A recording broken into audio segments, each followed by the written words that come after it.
Alô pessoal, professor Born. Vamos então para a nossa aula 12 do semi-extensivo da Geografia Política e Econômica, Geografia B. Vamos então falar sobre a Ásia Ocidental ou Ásia 1. Vamos lá. Na sua página 17 da apostila, aula 12, então, vamos falar sobre essa importante região da Ásia, que é então palco de vários conflitos.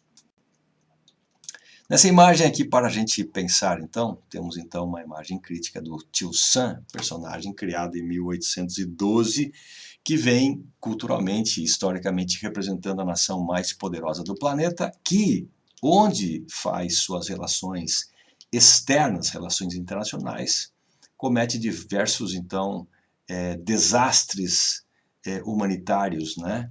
Então, a destruição de países onde houve intervenção militar americana, que não conseguiu pacificar a região, muito ao contrário, destruiu o Iraque, Afeganistão, Líbia, Síria, mas não ousa enfrentar países com poder nuclear de revide, como por exemplo Rússia e como por exemplo China e agora a Coreia do Norte. A destruição das áreas onde houve a intervenção militar americana, mostrou-se completamente desastrosa e descabida, hoje muito questionada. Tchau, pessoal, desculpa aí qualquer coisa. Ásia Ocidental, quando falamos de continente asiático, temos essa imensa massa continental que está unida à Europa, formando então a Eurásia. Na realidade, não existe uma divisão continental, mas sim uma divisão cultural. E aqui nós temos então os montes Urais, que dividem a planície europeia da planície siberiana. Então nós temos aqui os montes Urais, que fazem essa divisão. Quando falamos de Ásia Ocidental, nos referimos então a esses países que fazem conexão do continente africano com o continente asiático, que fazem conexão com o mundo europeu. Uma área milenarmente importante pelo trânsito de populações e intensa economia. Algumas palavras são importantes para a gente compreender, então, notícias de jornais, de revistas, da televisão, como, por exemplo, o Alcorão ou Corão, que é um livro sagrado dos islâmicos. Acredita-se que, durante 23 anos, Deus tenha ensinado, literalmente, então, o profeta Maomé, e a impressão desses ensinamentos no livro sagrado, então, Alcorão. Kaaba é uma casa sagrada, um local mais sagrado do fundamentalismo islâmico, para onde então o devoto volta às suas preces diárias durante 5 vezes ao dia, virando-se para o sol nascente. É uma construção em forma de cubo de 15 metros de altura e também tem muralhas que protegem a região. Ela está permanentemente coberta por uma manta escura com bordados e que também é regularmente substituída. Em seu exterior está uma moldura de prata, onde contém então a pedra negra, que acredita-se ser, na sua origem, esbranquiçada, mas que com os pecados da humanidade acabou então tornando-se negra. Onde então mostra aqui essa construção coberta com um manto negro e aqui milhares e milhares de pessoas prestando então seus respeitos. Nessa parte externa de uma das porções de quina está então aqui assim uma molde em prata e aqui dentro então está fragmentos da rocha que chama-se então de pedra negra. Temos então aqui os fragmentos, são pequenos fragmentos dessa pedra negra, que então tem uma visitação intensa, e essa região fica aqui em Meca, capital então Riyadh, e Meca é o centro de peregrinação religiosa do mundo islâmico. Quando falamos então em crescente fértil, é uma região compreendendo os atuais estados da Palestina, de Israel, Jordânia, Kuwait, Líbano, Chipre e também partes da Síria, do Iraque, do Egito, no sudeste da Turquia e sudeste do Irã.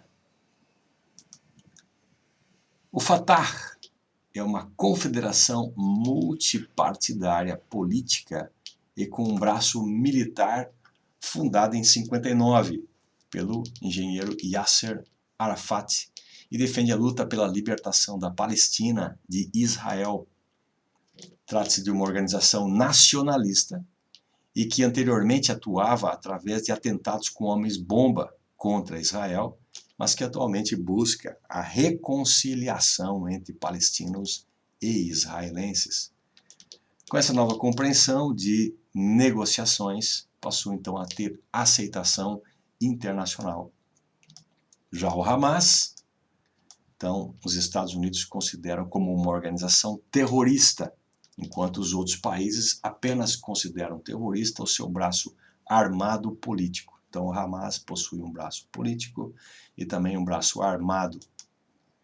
Esse movimento de resistência islâmica foi criado em 87 por Sheikh Ahmed, após a primeira intifada, que foi uma guerra das pedras da população islâmica contra os judeus que estavam na região.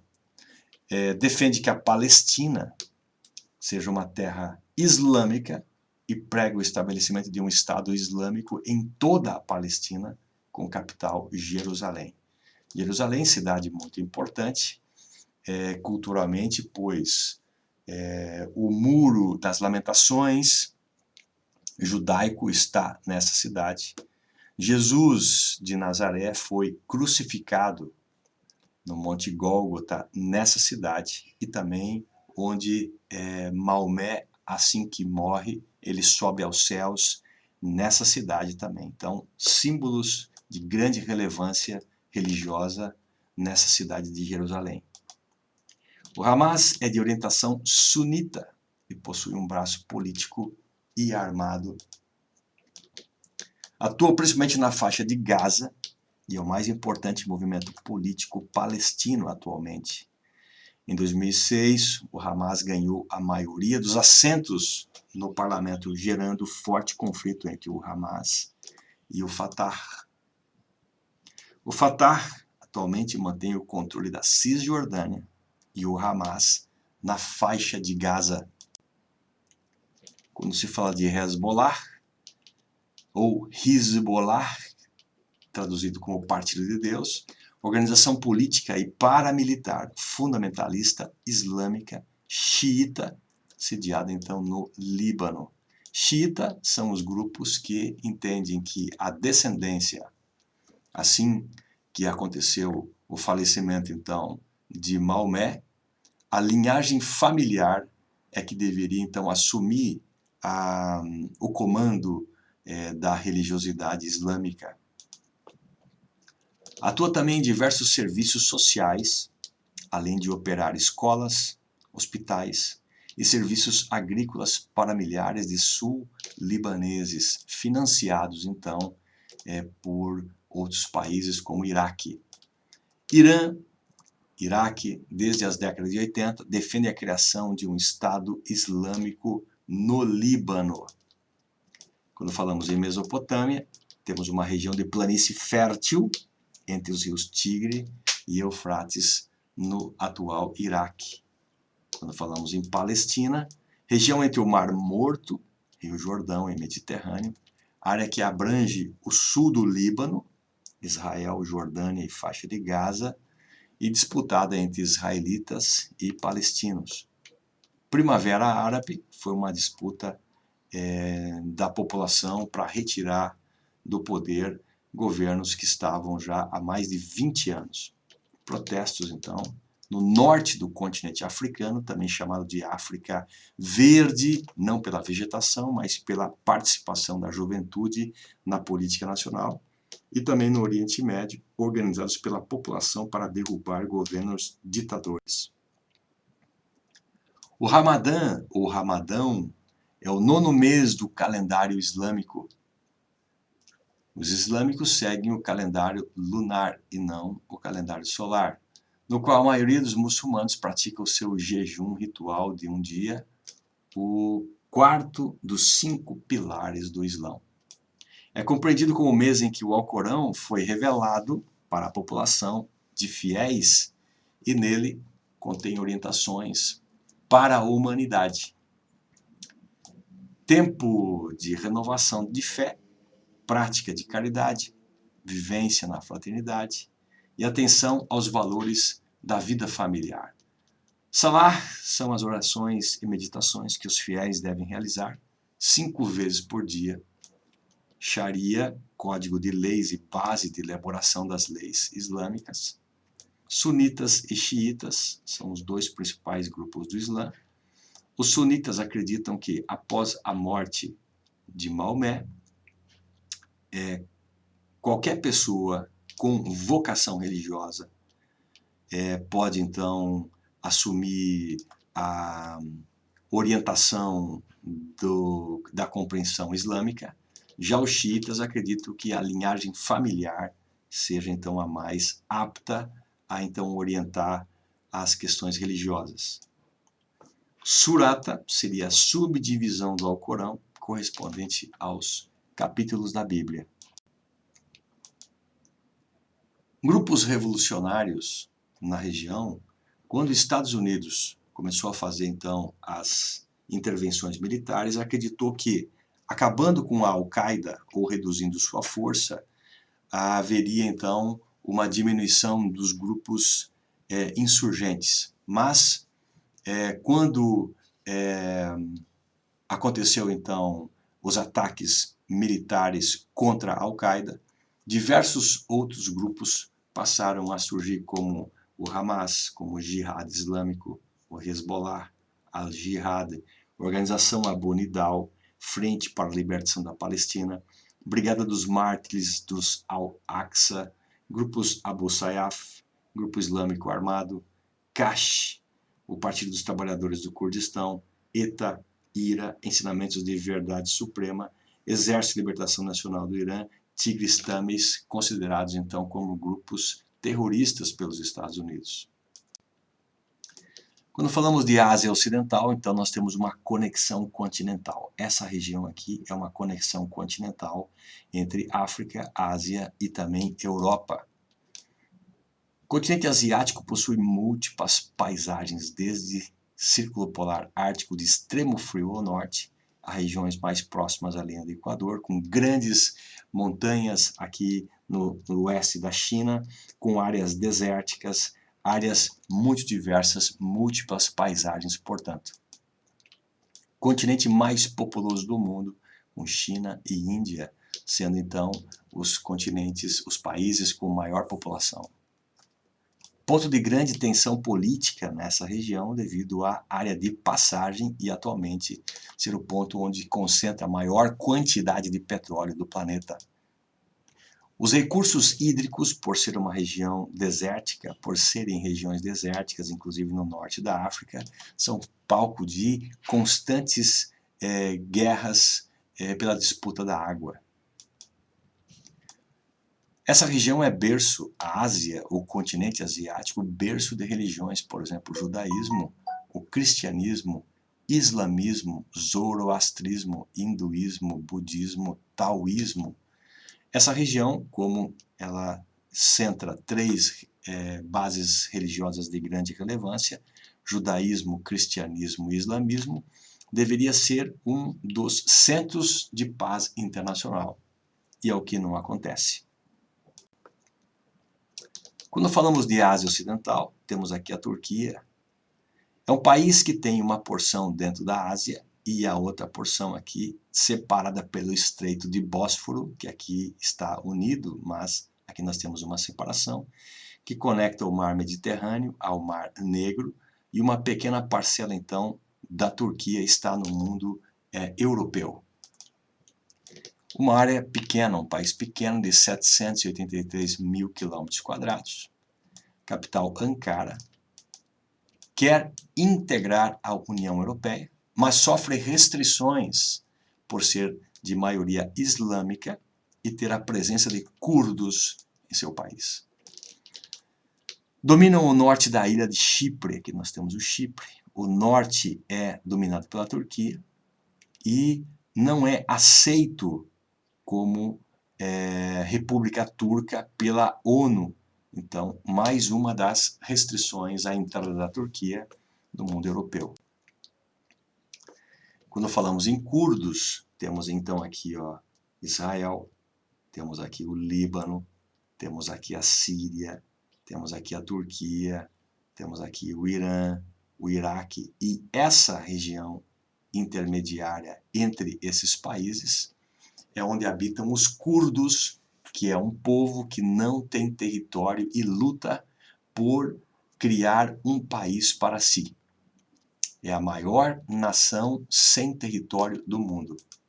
A maior parte da população está na Turquia, mas vive entre 6 países e reivindicam seus territórios.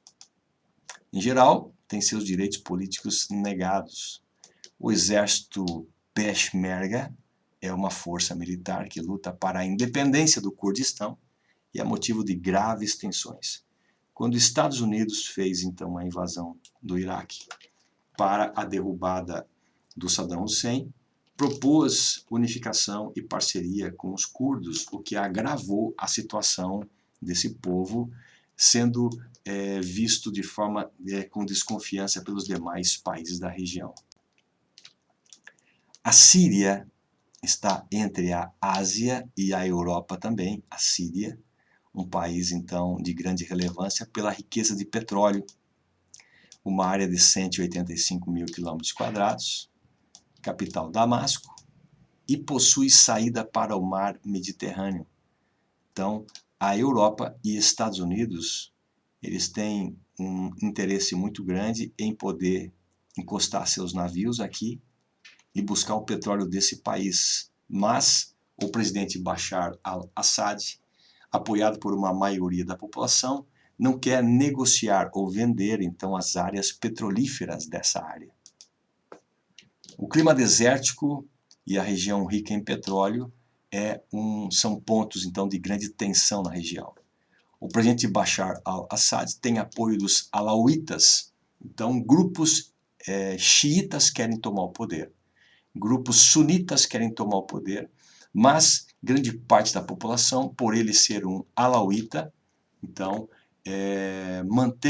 buscam mantê-lo no poder para que não haja uma ditadura xiita e nem sunita no lugar. A Rússia e a China vetam a condenação de Bashar al-Assad no Conselho de Segurança da ONU. Graves conflitos no país aconteceram e acusam o presidente Bashar al-Assad de utilizar gás químico para, então, atacar a sua própria população, e aí o Bashar al-Assad nega essas acusações e tem apoio, então, da Rússia e da China. Trump ordenou bombardeamento por mísseis Tomahawk nessa região, e a Rússia e a China instalaram contramísseis, aumentando as tensões nessa área. Temos aqui os capacetes brancos. Os capacetes brancos, então, fazem resgate de crianças e também demais pessoas nas áreas de conflito. Então, existem diversas fotos e vídeos mostrando, então, os capacetes brancos fazendo resgates emergenciais. Esse grupo foi criado em 2013, mas existem, então, os socorristas que, desde a década de 70, fazem trabalho de resgate e importantes ações sociais de alimentação e suporte em áreas de guerra. Denúncias mostraram guerra híbrida acontecendo, então, na região. O que seriam guerras híbridas? As imagens como armas de guerra. Então, capacetes brancos forjam situações de atendimento de pessoas maquiadas, mostrando-se, então, gravemente feridas, como está aqui nesse site. Então, vídeos que mostram, então, situação de forjamento de resgates correm as mídias ocidentais com acusações de políticos ou aversão a políticos, buscando apoio internacional a favor de invasões nas regiões e derrubada de governos. Chamada então de guerra híbrida, você utiliza as imagens como armas de guerra. Crianças são utilizadas para fazer essas imagens, esses vídeos, como os atores mirins não são em grande quantidade, então é sempre visto constantemente as mesmas crianças em situação de resgates em diferentes locais. Então, essas imagens foram divulgadas pelo mundo para denunciar as guerras híbridas. Quando falamos em questão palestina, nós temos então a Palestina, era onde moravam os filisteus no passado, os filistinos ou os palestinos, aqui nessa região simbolizada com vermelho em Israel. A questão palestina é muito grave quando, em 1947, foi aprovada uma resolução chamada de 181 para a criação de um Estado judaico em meio a uma região islâmica sem acordos entre esses povos, gerando diversos conflitos. Temos aqui uma ampliação dessa região. Esse país aqui em verde é para Israel. Temos aqui a Cisjordânia, capital Jerusalém. E aqui nós temos a faixa de Gaza. Jerusalém é reivindicada como capital pelo Estado judaico e o Donald Trump reconheceu Jerusalém como capital de Israel, o que não é reconhecido pela ONU, pelos demais países da ONU. A ONU reconhece Tel Aviv como capital de Israel e Jerusalém uma cidade neutra que pode ser utilizada entre palestinos e entre, então, judeus. Temos aqui uma imagem onde mostra, então, um palestino jogando pedras em uma das impressionantes máquinas israelenses de guerra. Graves conflitos acontecem com bombardeamentos poderosos na região da faixa de Gaza, Israel, na faixa de Gaza e também Israel, em áreas da Cisjordânia. Túneis foram descobertos aqui nessa porção da faixa de Gaza, voltados aqui para o Egito. Como essa região toda está bloqueada e nenhuma dessas pessoas consegue sair, nenhum dos palestinos consegue sair, sem luz elétrica, sem fornecimento de alimentos, construíram então, aqui na parte sul, túneis para poder então levar armamentos, medicamentos e alimentos, e esses túneis foram descobertos então pelos israelenses. Toda essa região aqui eu tenho uma muralha de proteção, toda essa região tem uma muralha de isolamento, como essa muralha aqui, com mais de 750 quilômetros, que circunda então e divide as duas regiões, a Palestina então judaica, da Palestina então dos povos árabes na região. Temos aqui uma evolução, 1947. A ONU, então, aprovou, através da resolução 181, a partilha da Palestina entre judeus e palestinos, mas sem a aceitação por parte dos povos árabes. Essa região aqui, então, a Palestina, era, então, de maioria árabe, e aqui nós temos, então, os povos, então, judeus, que estavam sendo perseguidos por Hitler, começaram então a chegar e habitar essas regiões. Com o passar do tempo, em 47, então a ONU resolveu fazer aqui a denominação de essa região Palestina. Aqui nós temos a Palestina, nós temos aqui a Palestina, e essa região aqui assim seria então dos povos judaicos. E essa divisão não foi aceita pelos povos então islâmicos e muçulmanos, acontecendo então diversos conflitos. Israel vence os conflitos então e toma toda essa região para si, né? E aí, então atualmente os israelenses estão cada vez mais entrando em áreas da Cisjordânia e também entrando em áreas da faixa de Gaza E, segundo o premier de Israel, a ideia é que toda essa região possa ser, então, dominada pelos israelenses na Palestina. Temos, então, aqui a região da Palestina, um foco de tensões constante nessa região. Nessa imagem temos, então, aqui ó, o número 3, temos aqui o país Líbano. Aqui nós temos, então, a faixa de Gaza. Esse número 2 é para ser Israel. Temos aqui a Cisjordânia, colinas de Golã.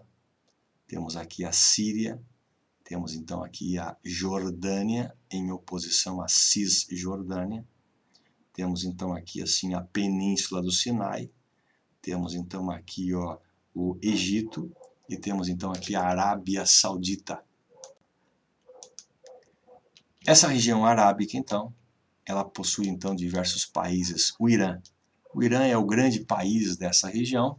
E durante, então, os governos de Ahmadinejad, o Irã, então, quis trazer energia nuclear para esse país, embora tenha muito petróleo.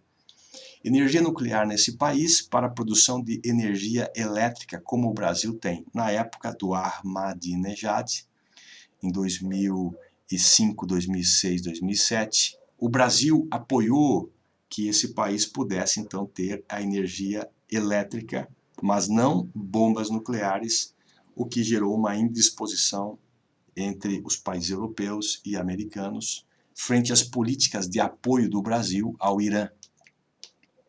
Quando falamos de Arábia Saudita, a Arábia Saudita é um dos grandes parceiros econômicos dos Estados Unidos, fornecedor de muito petróleo na região. Temos uma ditadura saudita que comanda o país há muitos anos.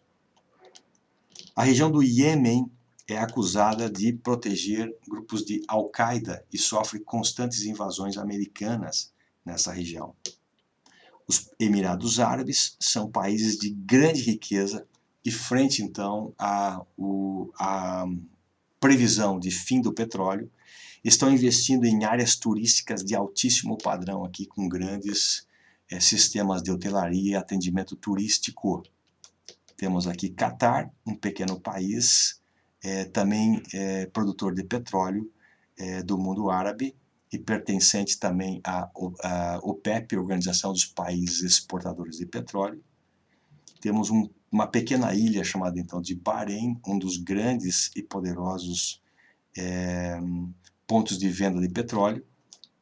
Temos aqui o Kuwait, uma área então rica em petróleo, que foi palco de invasão desde 1991 por parte então dos Estados Unidos nessa região. E o Iraque é onde então é o país que está atualmente englobando o que se chama de antiga Mesopotâmia, com os rios Tigre e Eufrates. Temos então aqui o Iraque, o Irã, número 9, o Irã, temos aqui o Iraque, temos aqui o Kuwait, número 7, temos então aqui o Catar, temos aqui Bahrein, Emirados Árabes, temos aqui então Omã, temos aqui Iêmen, e aí então, número 13 aqui seria então Israel, Líbano, Síria e Jordânia. Quando se fala de Primavera Árabe, foi um grave conflito que aconteceu com início aqui na Tunísia. Derrubou-se então o governo da Tunísia, Zine Ben Ali, que fugiu então para o Egito e acabou então complicando o governo de Hosni Mubarak, que foi retirado do poder. Líbia entrou também em convulsão logo em seguida, onde derrubaram então o governo que estava há mais de 69 anos no poder, né? E aí então Marrocos, Argélia e todos os demais países do Oriente Médio entraram em convulsão. Então essa revolução foi chamada Revolução de Jasmim, teve início em 2011, derrubou o ditador Zine Ben Ali. 4 semanas de intenso protesto, ele teve que fugir do país. Deixou o ministro Ghannouchi, que acabou então renunciando, porque a população não aceitava mais a mesma política de mais de 20 anos. A população foi contra a gigantesca corrupção do Estado. A Tunísia é uma república semi-presidencialista atualmente. Idade média da população de 30 anos, portanto, uma população adulta. Cerca de 4% da população vive abaixo da linha de pobreza. Taxa de desemprego beira 14%. Cerca de 87% da população é alfabetizada. O Brasil possui apenas 7,2% de analfabetos. A população reivindicava reformas econômicas e o fim da ditadura de Zine Ben Ali. Norte da África, então, as ditaduras elas são muito constantes e a população frequentemente entra em conflito com os governos. E as redes sociais acabaram por noticiar essas grandes movimentações. A província de Zidi foi então onde aconteceu na Tunísia o início então das grandes revoltas. Então, pessoal, ficamos por aqui. Ásia, a Ásia então próxima ao mundo europeu e ao mundo então africano. Da apostila 6B, então, aula 12. Nos vemos na próxima aula. É isso aí.